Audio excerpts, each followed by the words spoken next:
여러분 안녕하십니까? 광주 MBC 뉴스투데이 시작합니다. 먼저 오늘의 주요 뉴스입니다.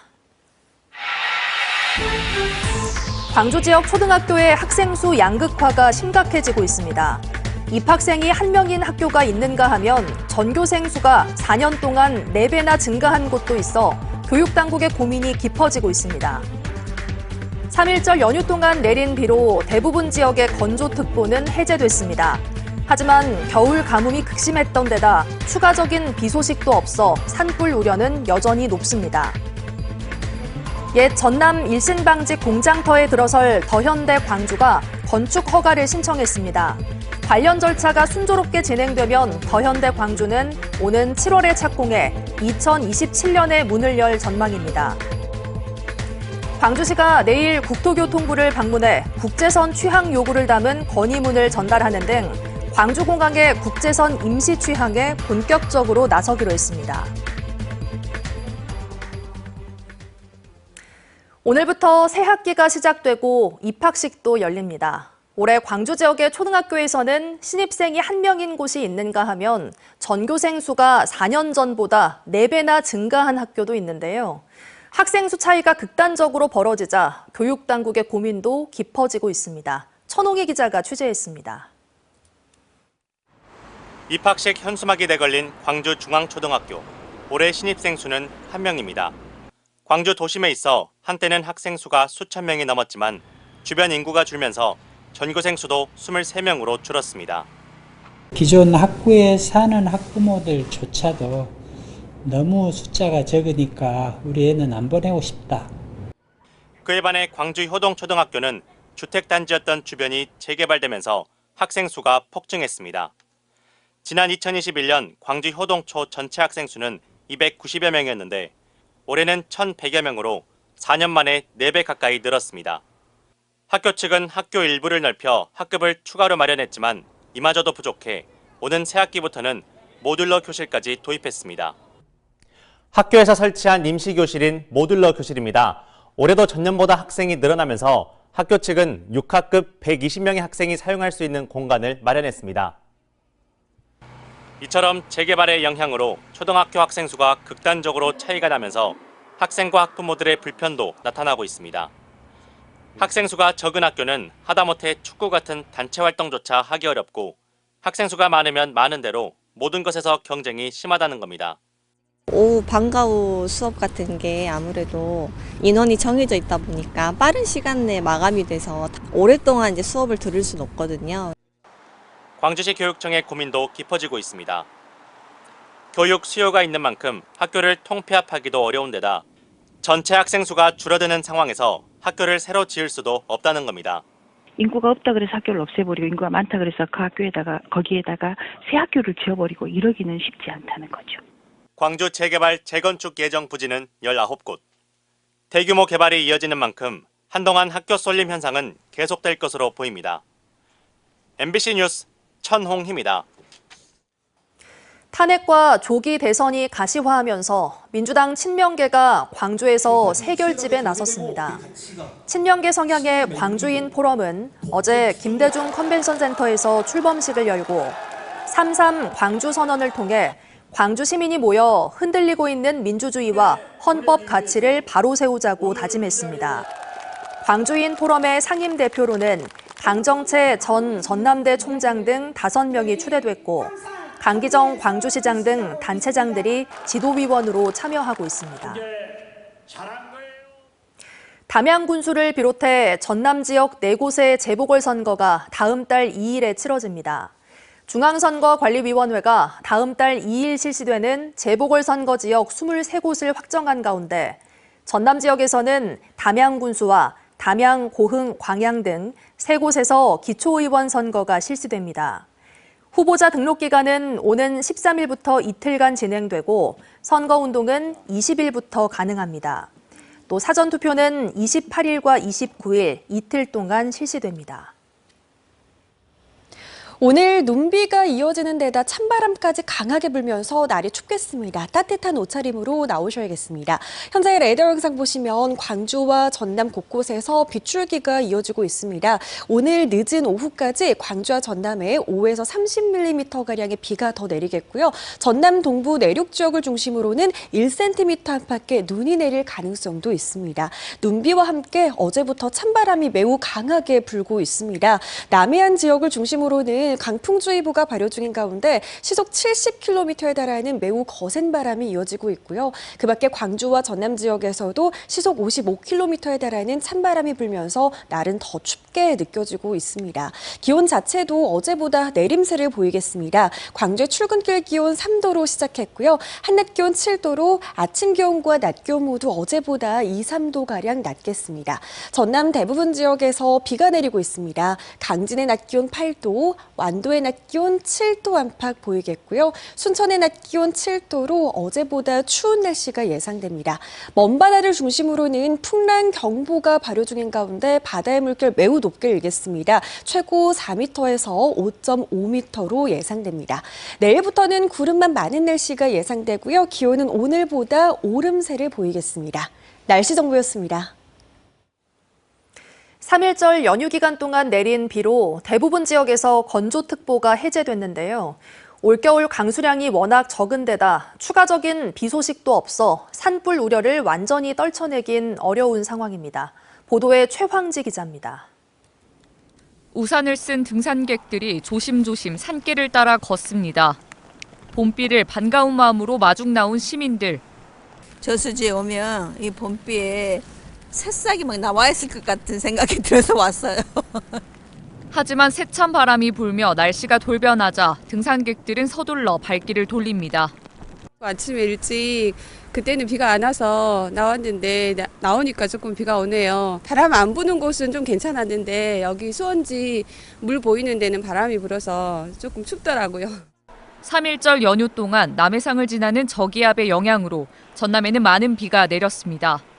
또 전남 16개 시군에는 강풍특보가, 전남 전 해상에는 풍랑주의보도 발효됐습니다. 광주와 전남에는 내일 늦은 오후까지 비 또는 눈이 내리는 곳이 있겠고 예상 강수량은 내일까지 광주와 전남 5에서 30mm, 예상 적설은 전남 동부 내륙 1cm 내외로 예상됩니다. 한편 이번 비의 영향으로 건조한 대기는 한층 해소됐습니다. 최근 여수, 광양 등 전남 동부권에는 최대 11일 동안 건조특보가 이어졌는데 이번 비로 대기 중 습도가 30%대에서 60% 이상으로 2배 가까이 늘었습니다. 산불 걱정은 덜었지만 방심은 금물입니다. 올겨울 강수량은 최근 3년 중 가장 적고 추가 비 소식도 아직 없기 때문입니다. 홍보 활동이 제일 우선이고요. 그 다음에 이제 각 읍면동에도 산불 감시원이 있어요. 11개 초소가 있어서 거기서 수시로 저희도 무전하면서 점검도 하고 확인도 하고. 전체 산불 중 대부분은 봄철에 발생합니다. 앞으로도 건조한 날씨가 이어질 수 있는 만큼 쓰레기 소각 등으로 화재가 발생하지 않게 각별한 주의가 필요합니다. MBC 뉴스 최양지입니다. 광주의 한 시내버스 회사에서 직장 내 괴롭힘을 당했다는 진정이 접수돼 노동청이 조사에 착수했습니다. 광주 노동청은 버스 회사의 한 직원이 공익제보 이후 직장 내 괴롭힘에 시달리고 있다는 사건을 접수해 사실관계를 확인하고 있습니다. 진정이는 지난해 9월 시내버스 안전사고와 관련된 대처가 미흡했다며 광주시에 공익제보를 한 이후 사측의 회유와 다른 직원들에게 수차례 따돌림을 당했다고 주장하는 것으로 알려졌습니다. 전라남도 선거관리위원회는 내일 실시되는 제1회 전국 동시 새마을금고 이사장 선거에 출마한 A씨와 측근 B씨를 공공단체 등 위탁선거에 관한 법률 위반 혐의로 경찰에 고발했다고 밝혔습니다. 선관위에 따르면 A씨 등은 지난달 대의원 2명에게 전화로 선거운동을 하고 152만 6천 원어치의 금품을 제공한 혐의를 받고 있습니다.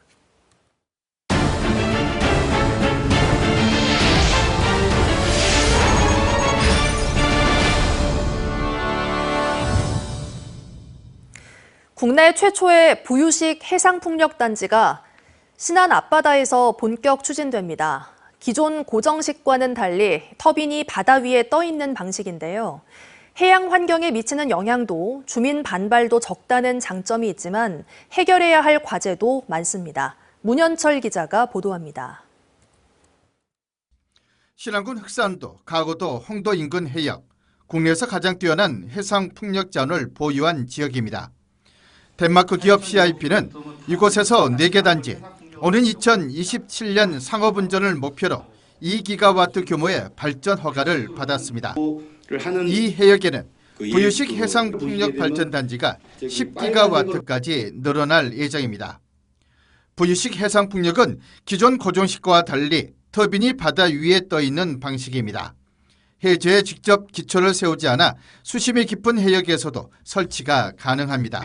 무엇보다 주민 반발이 적고 해양 환경에 미치는 영향이 상대적으로 적다는 점이 장점으로 꼽힙니다. 신안군의 새로운 성장 동력이 될 것입니다. 주민들과 협의해서 상생 방안을 마련하고 지역 경제 활성화에 기여하겠습니다. 하지만 해결해야 할 과제도 있습니다. 부유식 해상풍력은 기존 고정식보다 초기 설치 비용이 높고 생산된 전력을 안정적으로 육지로 공급하는 전력 계통 연계가 필수적입니다. 이와 관련해 최근 개정된 에너지 3법이 사업 추진을 가속화할 것으로 보입니다. 해상풍력 인허가 과정이 간소화되어 사업 기간이 대폭 단축되고 필요한 송배정망 확충도 매우 빨라질 것으로 기대됩니다. 해외에서는 이미 부유식 해상풍력이 실용화 단계에 접어들었습니다. 영국은 2017년 세계 최초로 30메가와트 규모의 부유식 해상풍력 발전을 시작했고 노르웨이와 포르투갈도 각각 2023년과 2020년 상업운전에 돌입했습니다. 이제 한국도 신안 프로젝트를 통해 글로벌 해상풍력 경쟁에 본격적으로 뛰어듭니다. 관건은 기술력 확보와 경제성 개선입니다. 전국 최초의 부유식 해상풍력단지, 신재생 에너지 산업의 중요한 전환점이 될 수 있을지 주목됩니다. MBC 뉴스 문현철입니다. 옛 전남 일신방직 공장터에 들어설 더현대 광주가 오는 7월에 착공할 것으로 보입니다. 광주시에 따르면 더현대 광주법인은 토지대금 완납에 이어 지난달 28일 건축 허가를 신청하고 본격적인 공사 준비에 들어갔습니다. 더현대 광주법인은 건축 허가와 시공사 선정 등의 절차를 거쳐 오는 7월에 착공해 2027년 완공할 전망입니다. 더현대 광주는 연면적 27만 3천여 제곱미터 규모의 대형 복합 쇼핑몰로 더현대 서울의 1.5배 규모로 추진되고 있습니다. 광주시가 광주공항의 국제선 임시 취항에 본격적으로 나섭니다. 광주시는 내일 국토교통부를 방문해 제주항공 여객기 참사로 무안국제공항이 폐쇄돼 어려움을 겪고 있는 지역의 관광업계, 경제계 등의 광주공항 국제선 취항 요구를 담은 건의문을 전달할 예정입니다. 광주시는 국토부의 회신 여부에 따라 국제선 항공 수요가 집중되는 오는 10월 이후 동계 시즌부터는 광주공항에서 국제선을 운항할 수 있을 것으로 전망했습니다.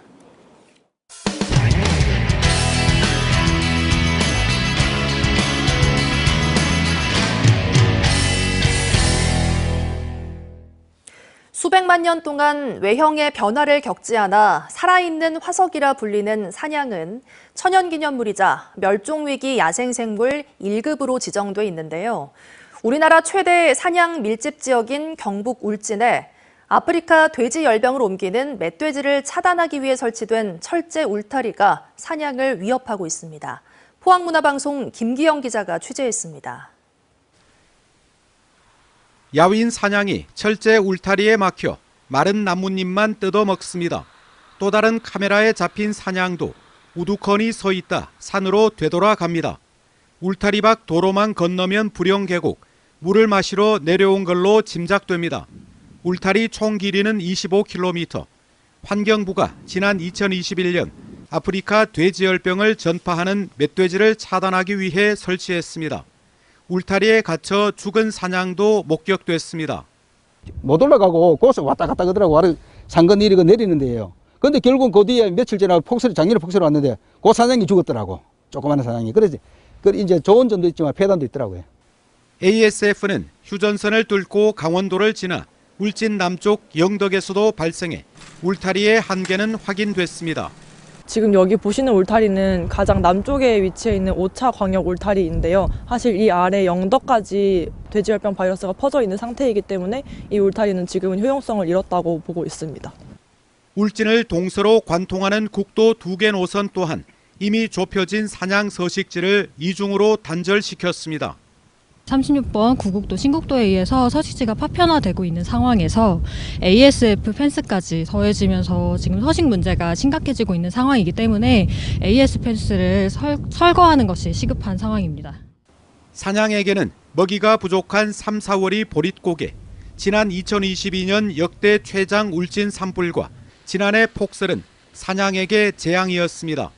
녹색연합이 자체 조사한 결과 지난해 울진 삼척에서 74개체가 폐사한 걸로 확인됐습니다. 울진 삼척에 3,400개체로 추정되는 산양의 20%에 이릅니다. 막을 하는 멧돼지는 막지 못하고 애꿎은 산양만 철제 울타리에 갇혀 생사의 갈림길에 내몰리고 있습니다. MBC 뉴스 김기영입니다. 지난해 우리나라 육아휴직 사용자가 25만 6천 명을 넘으면서 역대 최고를 기록했습니다. 하지만 대기업 위주의 육아휴직 사용 분위기가 여전해 영세한 중소기업이 대다수인 강원도에서는 정책적인 지원이 필요한 상황입니다. 춘천문화방송 김도균 기자가 보도합니다. 대기업으로 분류된 IT 회사입니다. 사무실에 빈자리가 군데군데 보입니다. 육아휴직을 간 직원들의 자리입니다. 전체 직원 630명 중 40명 이상이 육아휴직 중입니다. 남성 직원도 5명 포함되어 있습니다.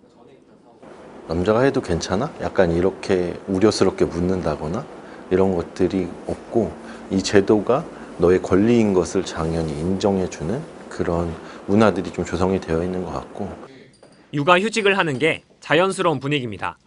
지난해 우리나라 육아휴직자 가운데 남성 비율이 처음으로 30%를 넘어선 상황에서 기업 문화도 함께 달라져야 한다고 판단한 겁니다. 길게 봐서는 회사가 더 전략적으로 더 유리한 투자이기도 하고 또 직원들의 삶을 잘 같이 갖고 가는 것들이 필요하다고 생각해서 그런 분위기를 만들게 됐고. 하지만 중소기업 상황은 다릅니다. 우리나라 근로자의 비율은 중소기업이 81%로 대기업의 4배에 이르는데 육아휴직자 비율은 중소기업이 57%, 대기업이 43%로 격차가 크게 나지 않습니다. 강원 지역은 기업의 99.9%가 중소기업입니다. 중소기업 경영자들은 육아휴직자 대체 인력 보조금을 늘리는 등 정부 지원이 더 확대되길 바라고 있습니다. 신규 직원을 뽑든지 아니면 기존 직원이 좀 커버를 해줘야 되는데 자동적 지원을, 인건비 지원을 해주면은 많이 도움이 되죠.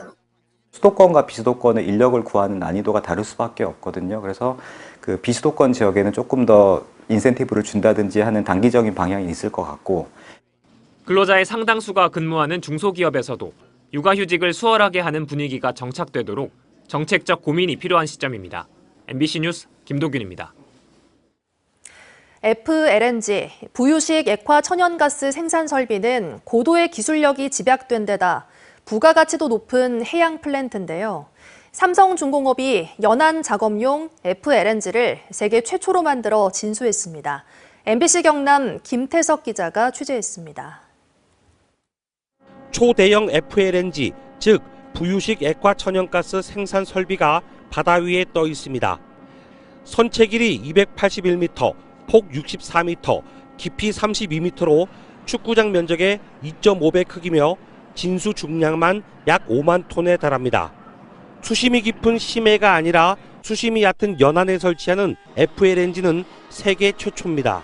리어쇼 FLNG가 이제 세계 최초로 수행을 하다 보니까 아직까지 저희가 참조를 할 만한 어떤 그런 선례들이 없었습니다. 그래서 발주처, 당사, JGC가 3사가 합심을 해서 여러 어려움 챌린지가 있었지만 극복을 하고 있고. 이 설비는 말레이시아 시피탕 석유가스 산업단지에 인도해 연간 210만 톤의 가스를 생산하게 됩니다. 앞으로 2년 동안 LNG 저장 탱크와 상부 플랜트 설비, 그리고 내외부 의장을 진행합니다. 핵심 공정은 상부에 4만 톤의 플랜트를 설치하는 것인데 2,000에서 7천 톤 규모의 모듈 11개를 제작한 뒤 9천 톤급 해상 크레인을 활용해 탑재합니다. 해양 플랜트는 기술력이 집중된 데다 부가가치도 높아 중국 등 다른 나라가 따라오기 힘든 분야이기도 합니다. 전 세계에서 신규로 건조된 FLNG 9척 중 우리나라가 6척을 수주했는데 삼성중공업이 5척을 수주했습니다. 헐뿐만 아니고 탑사이드 설계까지 저희들이 독자적으로 할 수 있는 그 엔지니어링 능력을 가지고 있고요. 별도의 해양 작업장을 가지고 있고 9,000톤짜리 플로팅 크레인을 가지고 있습니다. 추가로 FLNG를 제작하고 있는 삼성중공업은 세계 최초로 FLNG 2대를 동시에 건조하는 기록도 세웠습니다. MBC 뉴스 김태석입니다. 제106주년 3.1절을 맞아 광주 학생운동에 참여했던 유공자들의 결의를 엿볼 수 있는 유물이 기증됐습니다. 광주 학생 독립운동 기념회관은 1929년 당시 광주 학생 독립운동에 참여했던 학생들이 발발 50주년이 되던 해에 함께 작성한 친필 서명문을 최근 기증받았습니다. 이번 기증은 광주 학생 독립운동에 참여한 강석원 독립운동가의 외손이 기증 의사를 밝힌 데 따른 것으로 광주시 교육청은 학생들의 결단과 불굴의 의지가 담겨 있는 귀중한 문서라고 평가했습니다. 노후 경유 차량에 대한 조기 폐차 지원 사업이 시행됩니다.